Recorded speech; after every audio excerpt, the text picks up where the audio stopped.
Heute, liebe Grüße von Deutschland. Ich bin Jessica und ich bin eine Studentin aus Indonesien. I can't get anything done. Teman-teman, hari ini aku mau misa Rabu Abu pertama kali di Jerman. Yeay! Nah, aku penasaran sih misa Rabu Abu di Jerman itu seperti apa. Nah, mau lihat keseharian aku hari ini untuk misa Rabu Abu di Jerman seperti apa? Langsung aja, yuk! Hari ini mau misa sama temen aku, terus aku juga udah bawa hadiah. Karena hari ini kan jatuhnya pas Valentine, jadi aku sekalian mau ngasih dia sesuatu. Ini adalah salah satu temanku, dulunya aku kerja di satu perusahaan sebelum aku berangkat ke Jerman. Dan dia juga berangkat ke Jerman karena dia married sama orang Jerman dan juga ngambil Ausbildung di sini. Jadi aku mau misa sama dia dan ya udah, kita lihat aja nanti gimana. Bye-bye! Let's go, ikut aku jalan dulu ke gerejanya. Halo Laita, ya aku hari ini mau misa Rabu Abu di gereja Saint Bernard. Nah, aku sekarang lagi OTW ke gerejanya. Saint Bernard itu dari tempatku nggak gitu jauh. Nah, dan juga tinggal jalan enak juga. Yuk! Anyway guys, pas aku lagi jalan ke gereja, aku nemu antrian panjang banget. Dan turns out ini tuh adalah toko bunga. Karena hari ini Valentine's Day, jadi semua orang pada ngantri beli bunga. Well guys, tadi itu orang-orang pada ngantri ke toko bunga untuk beli bunga di hari Valentine's Day ini. Anyway, aku juga nggak tahu sih Rabu Abu di gereja Jerman itu seperti apa. Ini baru pertama kalinya, kita lihat aja ya. Aku udah sampai di gereja Saint Bernhard. Dan sekarang udah mau siap-siap ke gereja.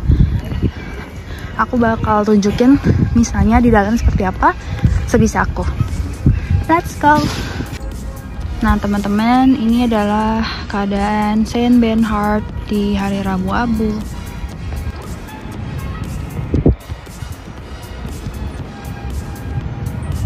Aku sudah sampai. Yuk kita misa, ikut aku ke dalam, yuk!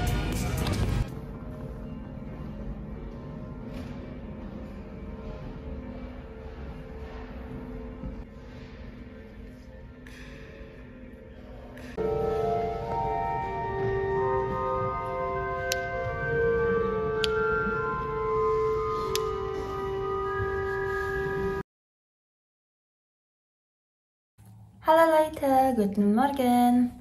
Nah teman-teman, maaf banget kemarin aku nggak selesaiin vlog aku di gereja karena nggak enak dan kusyuk juga. Dan kemarin itu habis gereja aku ngumpul sama temen aku dan juga suaminya. Jadi kita mau ngobrol-ngobrol aja dan aku nggak enak juga untuk videoin. And then here we are, aku baru sempat bikin lagi keesokan harinya, which is hari ini.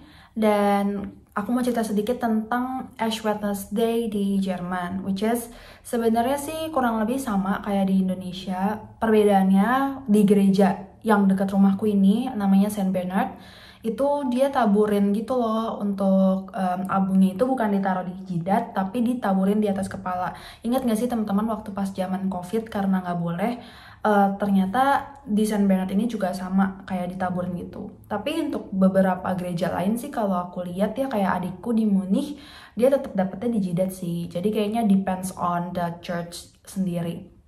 Nah selain itu hari ini aku pengen cerita pengalaman ujian di Jerman. First of all, semua yang terjadi di Jerman itu sebenarnya adalah first time experience aku. Tapi ini aku mau cerita tentang ujian di Jerman itu seperti apa sih, karena memang aku juga baru pertama kali kan.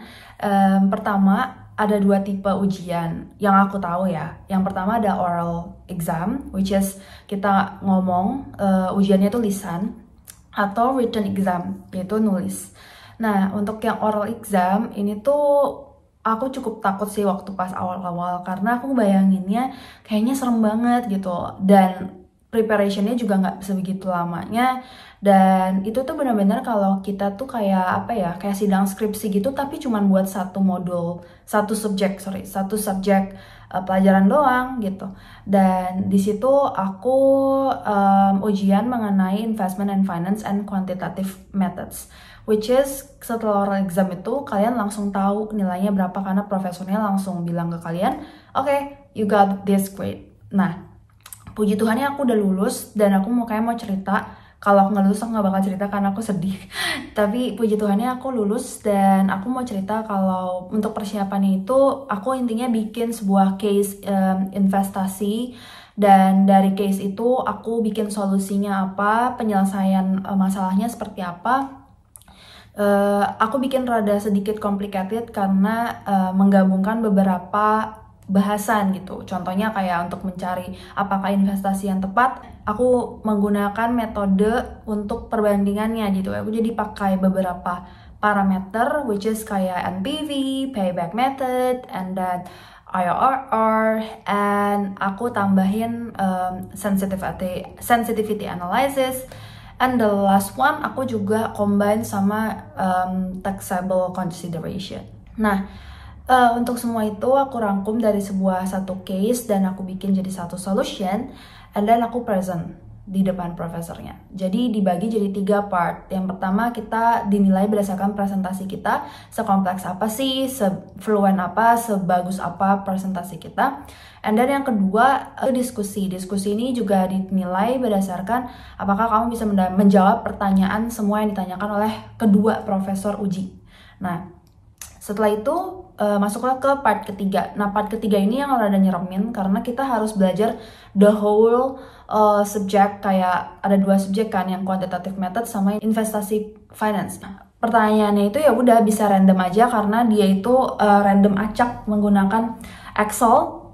Nah, di Excel itu dia acak aja kira-kira kalian dapat pertanyaannya yang mana, dan aku dapat pertanyaan quantitative methods, which is aku lebih yakin sama investment and finance. Cuman ya udahlah gitu. Pas part ketiga itu intinya kita harus menjawab pertanyaan itu, menjelaskan kalau butuh dicoret di papan tulis butuh dicoret, kalau butuh menggunakan Excel kita pakai Excel. Pokoknya kita clear up bagaimana caranya kita jawab pertanyaan dari si profesornya.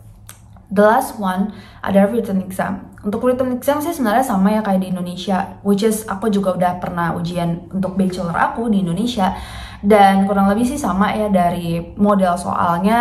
Kemudian juga mungkin ada beberapa soal kayak case tadi yang nggak ada di Indonesia, tapi overall untuk pelajaran yang ada di international management itu sebenarnya rada-rada oke sih, kayak mirip-mirip di Indonesia cara pembahasannya dan lain-lain.